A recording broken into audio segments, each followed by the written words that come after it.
Hi guys, and welcome back to my channel. My name is Alex B and this is alexbewell. It is September right now, which is Sickle Cell Awareness Month. And if you weren't aware, I have sickle cell. So I wanted to share a little bit about, first of all, what it is and what it's been like living with it. Oh my God. Oh no.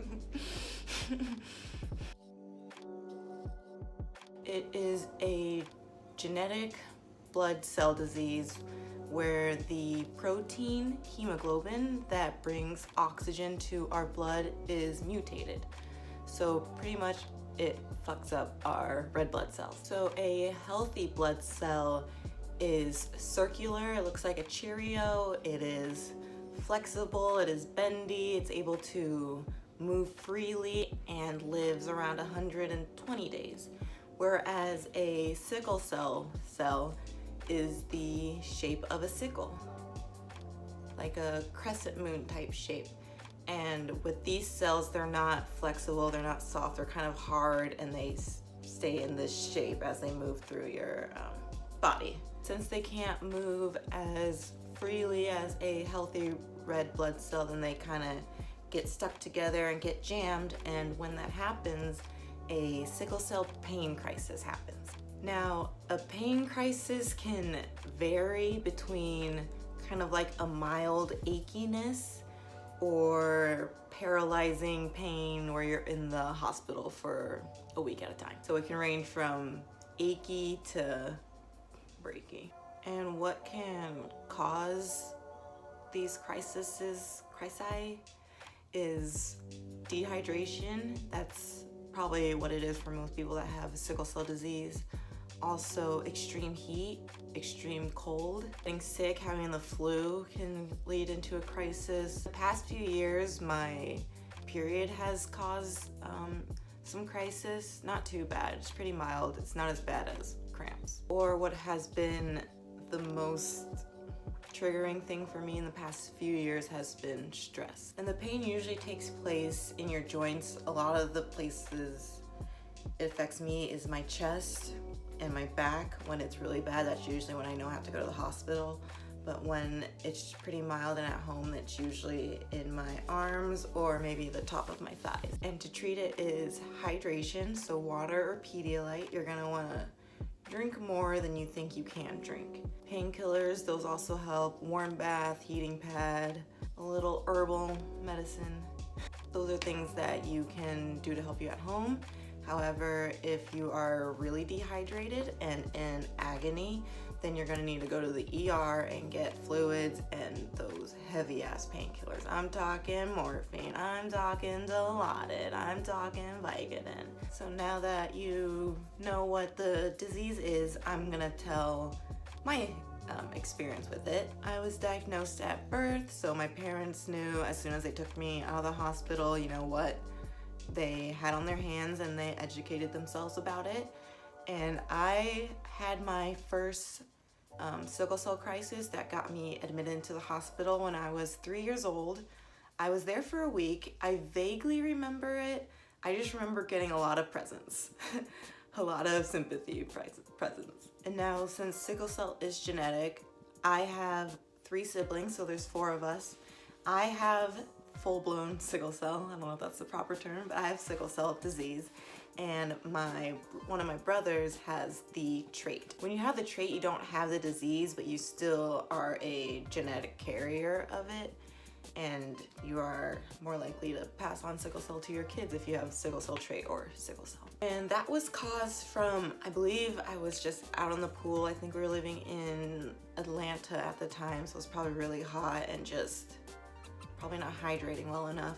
And then through my childhood, I would say I probably had a crisis maybe every couple of years. I have been very fortunate in growing up where I only went to the hospital maybe every 2 or 3 years, to be honest, until I got to the age of 17 when I was in high school. This is my senior year of high school, and this is when I had one of the worst pain crises I've ever experienced, and I hope it's the last most painful one that I will ever experience. This crisis was caused by my teenage, what should we call it, like invincibility. I was at a party because I'm cool, of course, drinking because I'm cool. Just kidding, drinking doesn't mean you're cool. But I was drinking, and drinking dehydrates you, and I was not rehydrating. I don't even think I was thinking of having sickle cell, because you know, when you kind of have something that makes you different, or that you can't like fully participate in things that your peers can, it sucks, and you just kind of want to join in and be like everyone else and act like everyone else, because no one else has to take care of themselves, because no one else has sickle cell, so why should I? So anyways, so literally as soon as I left that house party, I went into crisis immediately. It was excruciating. It was in my chest, it was in my back, it was, I think it was just everywhere. I got to the hospital, did the routine thing of getting my IV, and it's really hard when you get your blood drawn a lot or get IVs a lot, because your veins begin to harden and they'll immediately bruise, or they'll roll, or they'll move when the nurses are trying to put in the IV. Sometimes it can take 6 pokes for 3 people to try to get a vein in, or try to get an IV into your vein, and during all this time you're still in excruciating pain and you just want your fucking morphine. So I was in the hospital for about 4 days, and on the 2nd day I got my first blood transfusion. I was honestly kind of grossed out by it. The idea of someone else's blood getting into my body just kind of grosses you out.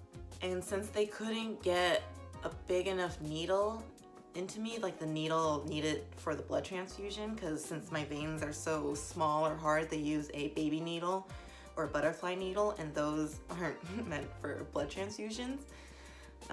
I had like a really bad reaction. I just remember like shaking uncontrollably and being a little scared, to be honest, because I've never had a blood transfusion and I've never had that reaction where I was just shaking uncontrollably, and it was a little scary. So after I get my IV, then I also get oxygen, because you know, oxygen's not getting to my blood, which means it's not getting to my organs, and when oxygen doesn't get to your organs, they fail. And after the blood transfusion, I think I was there for probably 4 days total. The doctor sent me home, and then I did my usual at-home care, taking the prescriptions they gave me, drinking lots of water, being on bed rest pretty much. And then after you leave a hospital, you usually have a checkup appointment like a week after. So I don't even think it was a week after, I went to go see my PCP, my primary care physician. And I laugh about it now, but probably at the time it wasn't funny, but pretty much I walked into the doctor's office and she called me an ambulance. So I ended up going back to the hospital from the doctor's office in an ambulance, and then I went to a hospital that has a hemoglobin department.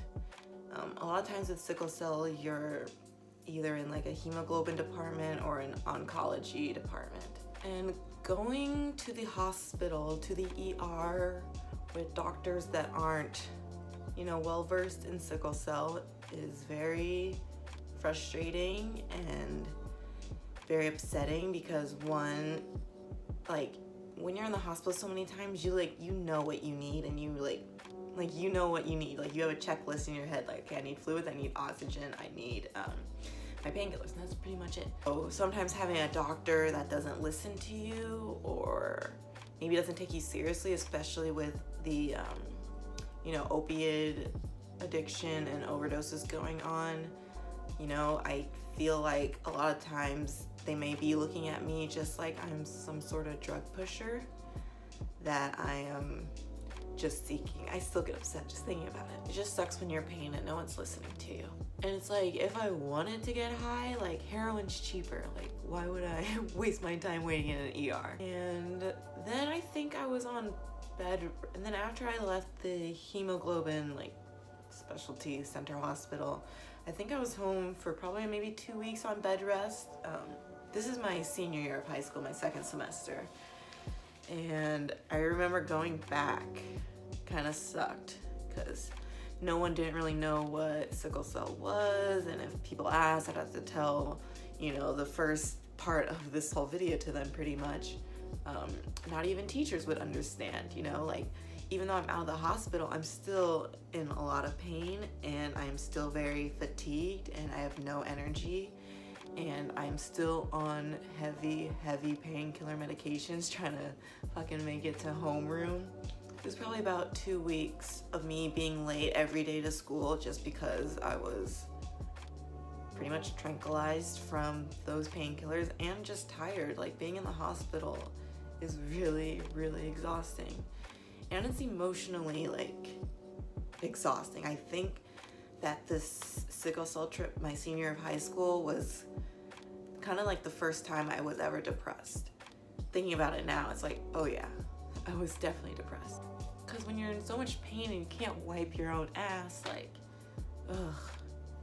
Just having to be taken care of is something that makes me not feel like the best me, and that's pretty much what it is when you have a crisis, is either having someone have to take care of you. I even had a teacher tell me once that I was milking it. I was milking the sickle cell thing, and that's, oh, it still pisses me off to this day because it just shows you the lack of knowledge regarding this disease. Even though he said he's familiar with sickle cell, I think they know, like they read it in a textbook once in high school, but I don't think that means you know it. And then from that crisis, I probably kept having crises, like I can't even count. I probably went to the hospital every 2 or 3 months for crises to try to get some pain management, which was insane because I was only going, you know, every 2 or 3 years at the most, and I was going every 3 to 4 months throughout senior year and my college years. And once again, having to take 3 weeks or a month off school is not the best, which began to only stress me out more. So it was a lot of the stress of school, a lot of the stress of having sickle cell and having to go to school caused me like more sickle cell crises. But I am happy to say I have not been admitted into the hospital for sickle cell for 2 years.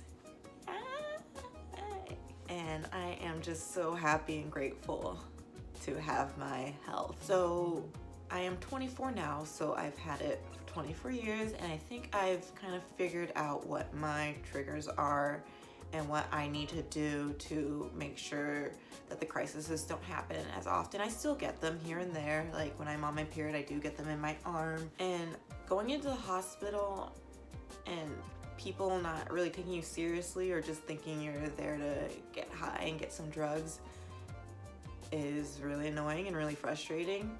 So what I did is I went ahead and asked my doctor to get a port.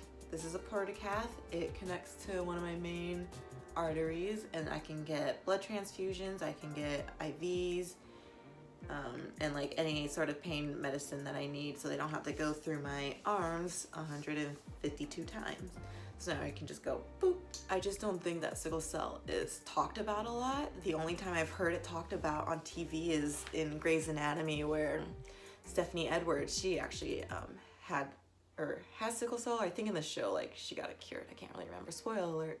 But you know, that show is created by a Black woman, and a lot of disease and sickle cell does affect mostly people of African or Caribbean or Middle Eastern descent, brown people.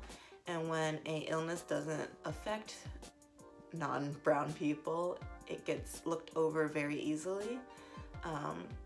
1 in 13 African Americans are born with sickle cell trait, and 1 in 365 people of Black people are born with sickle cell disease. So it's not like some super uncommon disease, you know? And I just want people to understand that, you know, if someone with sickle cell says they're sick or they're tired, then to believe them that they're not just lazy when they go into the hospital to get painkillers, that they're not drug addicts. So I hope this video helped to inform you about sickle cell if you didn't already know about it. And if you did already know about it, then maybe, you know, it got into a little bit more depth of what it's actually like living with the disease. And if you have sickle cell, I definitely will be coming out with a video on, you know, the ways my sickle cell care routine.